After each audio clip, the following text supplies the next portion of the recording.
Hello guys, प्रगति मंत्रा में मैं अनु आपका स्वागत करती हूँ।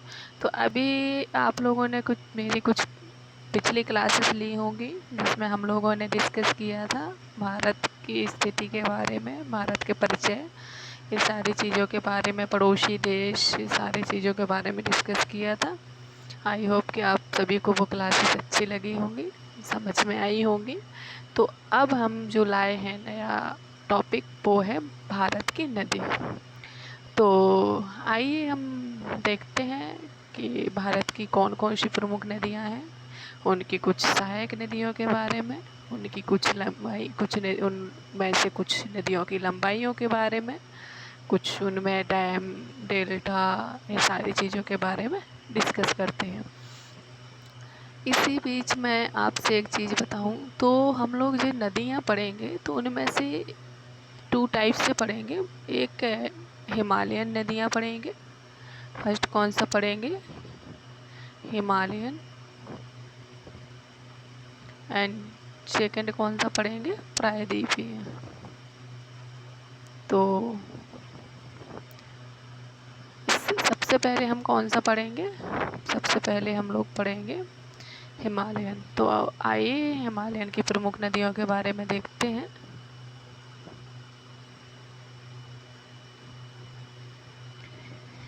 चलो, तो पहले ये देखते हैं कि जो हमारा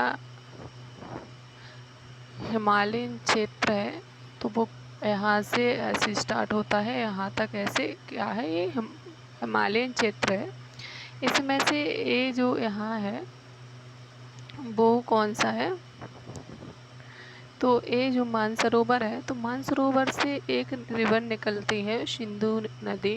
ये भारत के उत्तरी सिरे से होती हुई पाकिस्तान में प्रवेश करके और यहाँ कहाँ, अरब सागर में आके गिर जाती है। ठीक, ओके। इसके बाद इसकी जो हम लोग क्या देखेंगे, सहायक नदियाँ। तो इसकी जो सहायक नदियाँ हैं वो कौन कौन सी हैं? झेलम, चिनाव, रावी, ब्यास एंड सतलज। ये इसकी कौन कौन कौन सी है? सहायक नदियाँ। अब इसके बाद हम देखते हैं इसकी जो लंबाई है वो है 2880 किलोमीटर। अब जब ये सिंधु नदी की लंबाई काफ़ी बड़ी है, सिंधु नदी, लेकिन इसका जो भाग है वो बहुत कम भारत में है, बाकी मैक्सिमम भाग इसका कहाँ है? पाकिस्तान में। अब काफ़ी बार ये क्वेश्चन आता है कि सिंधु जल समझौता किन दो देशों के बीच हुआ था? तो वो किन के बीच हुआ था? एक पाकिस्तान और एक इस भारत। इस सिंधु जल समझौता जो हुआ था वो 1960 में भारत और पाकिस्तान के बीच हुआ था। उस टाइम जो तात्कालिक प्रधानमंत्री जो थे वो अपने जवाहरलाल नेहरू जी थे, उनके समय काल में विश्व बैंक की अध्यक्षता में यह संधि कराई गई थी, जिसमें क्या हुआ था कि जो ऊपर की जो तीन नदियां हैं, सिंधु, झेलम, चिनाव, इन तीनों का जो पानी है तो वो 80% किसे? पाकिस्तान, और 20% भारत। और इसके बाद जो ये शेष तीन नदियाँ बचती हैं तो इनमें 80% किसे? भारत को, और 20% पाकिस्तान। ठीक, तो अब ये सिंधु नदी के बारे में देख लिया होगा आपने। और एक और चीज़ पूछी जाती है कि कौन सी नदी पे ये भाखड़ नागल बांध है, जो सब लोग सुने होंगे, बहुत बड़ा बांध है। तो ये कौन सी नदी पे है? तो एक कौन सी नदी पे है? तो एक पड़ता है सतलज। सतलज पे यहाँ पंजाब के पास ये बांध है। ओके, अब देखते हैं हमारा यहाँ उत्तराखंड से जो नदी निकलती है गंगोत्री के पास से, वो कौन सी है? ये है गंगा। गंगा यूपी, बिहार, कुछ भाग झारखंड से होती हुई बांग्लादेश में प्रवेश करके और यहाँ कहाँ, बंगाल की खाड़ी में गिर जाती है। इस नदी की लंबाई, गंगा नदी की लंबाई है जो 2525 किलोमीटर। गंगा नदी की लंबाई जो है वो कितनी है? 2525 किलोमीटर है। ठीक। अब इसकी कुछ सहायक नदियां हैं, घग्गर, कोशी वगैरह, ये जो इसके काफ़ी हैं ऐसे जो सहायक नदियां हैं, छोटी छोटी नदियां हैं। ठीक। इसके बाद एक इससे ये है, जब बांग्लादेश में प्रवेश करती है तब इसका नाम चेंज हो जाता है। तो उस टाइम का नाम क्या होता है? पद्मा। कौन सा नाम होता है? पद्मा।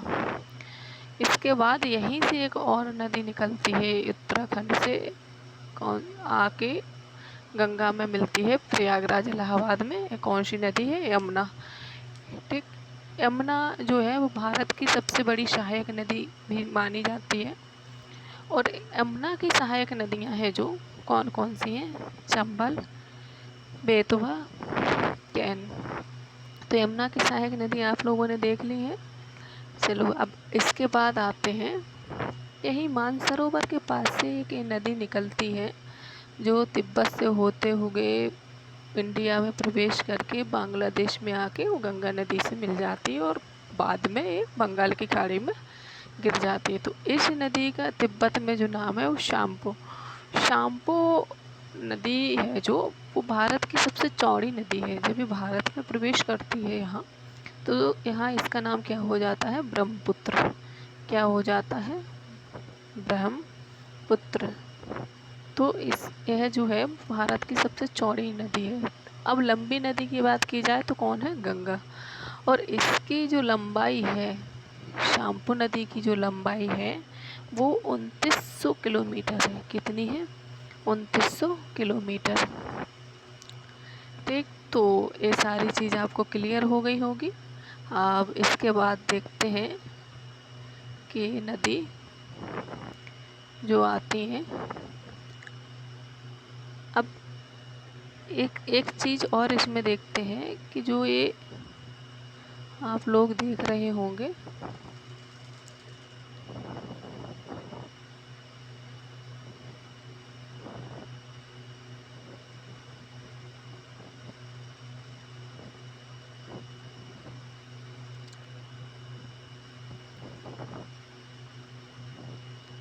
और जब ये नदी, शाम्पू नदी, जब बांग्लादेश में प्रवेश करती है, अभी हम लोगों ने देखा था कि इंडिया में प्रवेश करती है तब क्या बोलते हैं? ब्रह्मपुत्र।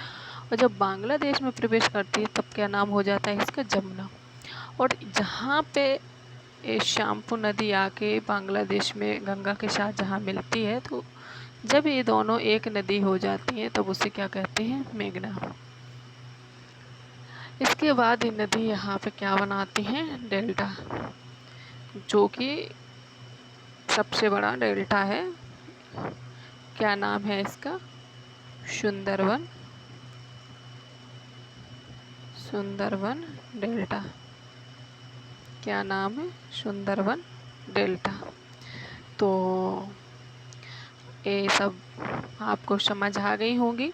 और ये जो नदियां हैं, तो ये काफ़ी नदी हैं जो द्वीप बनाते हैं। जैसे कि काफ़ी बार पूछ लिया जाता है, जो मांजुली द्वीप है वो विश्व का सबसे बड़ा नदी द्वीप है, और सबसे छोटा जो नदी द्वीप है वो उमानंद है।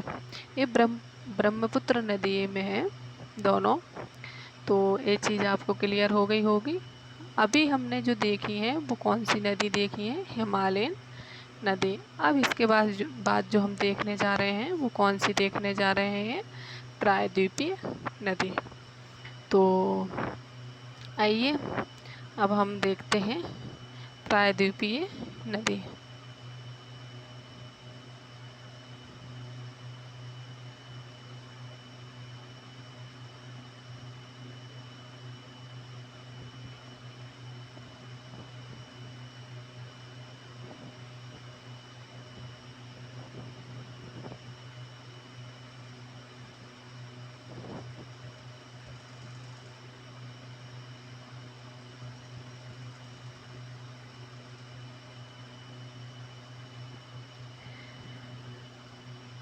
तो अब हम बात करते हैं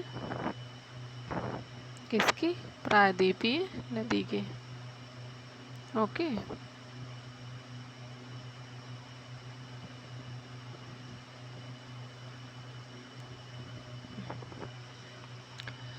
अब जो प्रायद्वीपीय नदी है हमारी, तो यहाँ पर क्या है, एक अरावली पर्वत है।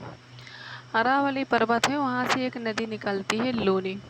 लूनी नदी जो निकलती है वो सीधा आके कच्छकरण में चली जाती है, गिर जाती है।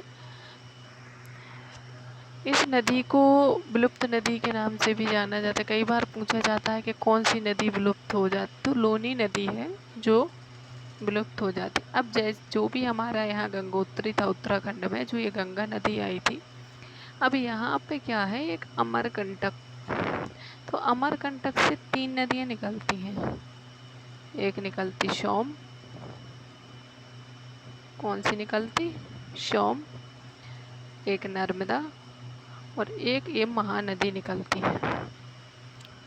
तो इसके बाद एक जो सोम नदी है वो जाके गंगा में मिलती है, और जो महानदी है, महानदी पे एक हीराकुंड बांध बना है, जो कि कहाँ है, उड़ीसा।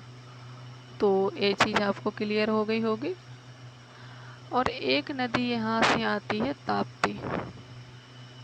ठीक, कई बार एक चीज़ पूछ ली जाती है कि कहाँ, कौन सी जगह से एक साथ 3 नदियाँ निकली हैं, तो कहाँ से निकली हैं, अमरकंटक से। इस चीज़ को आप लोग याद रखना। तो वो कहाँ से निकले हैं, अमरकंटक से। और ये जो 2 नदियाँ हैं, नर्मदा और ताप्ती, ये पश्चिम की ओर निकली हुई हैं। ये यहाँ से पश्चिम की ओर जाने वाली और जाके यहाँ कहाँ, अरब सागर में गिरने वाली नदियाँ हैं। तो कौन कौन सी हैं, नर्मदा और ताप्ती। तो ये चीज़ आप लोगों ने देख ली होगी। ठीक, इसके बाद देखते हैं, यहाँ नासिक से एक नदी निकलती है, कौन सी, गोदावरी। और यहाँ महाकालेश्वर से कृष्णा नदी निकलती है। और जो शिव समुद्रम जलप्रपात है वो किस नदी पे है, तो वो कावेरी नदी पे है। तो अभी हम देखते हैं, यहाँ जो देखी है ये कावेरी नदी, तो जो शिव समुद्रम जलप्रपात है वो कहाँ है, कावेरी नदी पे। और जो नागार्जुन बांध परियोजना है वो कृष्णा नदी पे है। कहाँ है, कृष्णा नदी पे। कई बार एक चीज़ पूछी जाती है कि जो कावेरी है, जो कावेरी है, तो कावेरी नदी का नदी विवाद ये किस किस के बीच हुआ था, तो ये तमिलनाडु और कर्नाटक के बीच हुआ था। तो किस किस के बीच हुआ था कावेरी जल विवाद, तमिलनाडु और कर्नाटक के बीच। तो इस चीज़ को आप लोग कंफर्म करके रखिएगा। अब लूनी नदी है जो, ये जो हमने बताया था अभी जस्ट कि लूनी नदी किसी नदी सागर में नहीं मिलती है, ये अरावली पर्वत से निकलकर सीधा कच्छकरण में विलुप्त हो जाती है। तो यही चीज़ हम बताए हैं कि ये नदी ऐसी है जो सीधा विलुप्त होती है, ये कहीं जाके मिलती नहीं है। इसके बाद जो एक धुआंधार जलप्रपात बनता है, इसे कपिलधार भी कहते हैं, ये नर्मदा नदी बनाती है। जो ये नर्मदा नदी है ये यहाँ जबलपुर कटनी एमपी के पास, ये जब वहाँ अमरकंटक यहाँ जो पहाड़ी से निकलती है तो धुआंधार जलप्रपात होता है। और प्रायद्वीपीय भारत की यदि बात कर ली जाए, कि कोई यदि पूछा जाए कि प्रायद्वीपीय भारत की सबसे लंबी नदी, तो वो कौन सी है, गोदावरी। प्रायद्वीपीय भारत की जो सबसे लंबी नदी है तो वो कौन है, वो है गोदावरी। तो ये सारी चीज़ आप लोगों को कंफर्म हो गई होगी। बाकी कुछ छोटी छोटी नदियां हैं, तो ये सारी चीज़ आपको प्रैक्टिस से आएगी। अभी सिर्फ कुछ रिवर्स ही देखी हैं हम लोगों ने, अभी इसके बारे में बहुत सी चीज़ें देखना बाकी है। रिवर पे सारे डैम्स सारी चीज़ें क्लियर करेंगे। तो आप अभी सारे सिर्फ मेन पॉइंट से रिवर ही देखिए कि कौन सी कहाँ है। इस चीज़ को कंफर्म करने के बाद बहुत ही आसान से। जब हम सारी नदियों को फिल करने लगेंगे तो नदियों पे बने हुए डैम, जल परियोजना, ये सारी चीज़ों को अच्छे से समझने लगेंगे। तो सबसे पहले हमने अभी क्या किया था, तो सबसे पहले किया था, सबसे पहले जो किए थे वो किए थे किसे,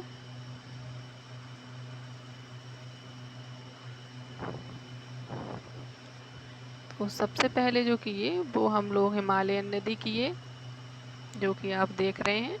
सबसे पहले क्या किए, ये हिमालयन नदी किए हैं।